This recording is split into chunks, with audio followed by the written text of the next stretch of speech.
Razman Nasution nekat bertemu Uya Kuya dan Iklim Hakim. Ini alasannya. Razman Nasution baru saja bertemu Uya Kuya dan Iklim Hakim. Sang pengacara isyaratkan sudah berdamai dengan keduanya. Razman Arif Nasution akhirnya mengambil langkah baru dalam lika-liku permasalahan yang belakangan menyeret namanya. Dengan berbesar hati, ia mendatangi Uya Kuya dan Iklim Hakim. Pertemuan itu diketahui berjalan dengan lancar. Lantas, apa yang mendasari dirinya mau bertemu dengan Uya Kuya dan Iklim Hakim? Razman Nasution mengungkap alasan yang mendasari dirinya mau bertemu dengan Uya Kuya dan Iklim Hakim adalah untuk menyampaikan hak jawab. Setelah saling bertemu, Razman keluar apartemen dengan wajah sumringah. Ia pun mengucapkan terima kasih kepada Uya Kuya yang bersikap sportif dalam permasalahan ini.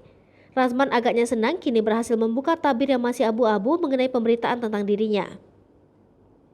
Di dalam pertemuan tersebut, Razman mengaku tak ada adu mulut antara mereka bertiga. Semua berjalan santai dan damai seperti yang diharapkan. Razman bahkan mengisyaratkan telah memaafkan dan berdamai dengan Iklim Hakim. Sebelum ini, nama Razman memang kerap jadi sorotan.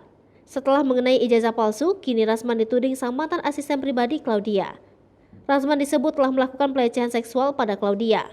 Mendengar hal itu, Razman memberikan pembelaan. Berikut pernyataan Razman yang marah pada Claudia, mantan asisten pribadinya.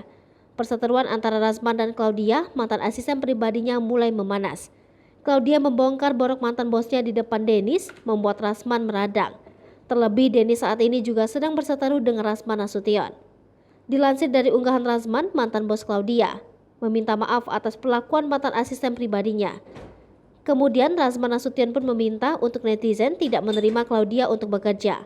Menurut Razman, jika Claudia diterima bekerja, semua rahasia akan terbongkar.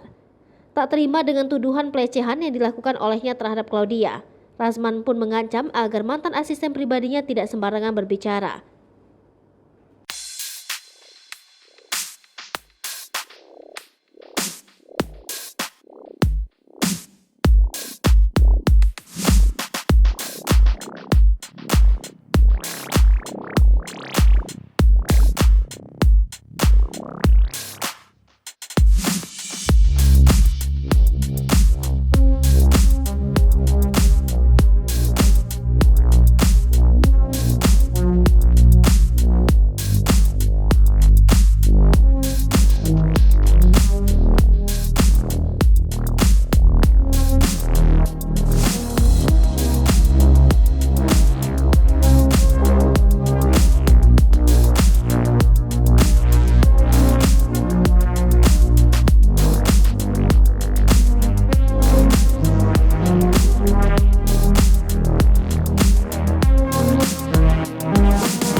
Hai pemirsa Sri Popo TV, jangan lupa komen, like, dan subscribe, serta tonton terus berita-berita terupdate lainnya ya.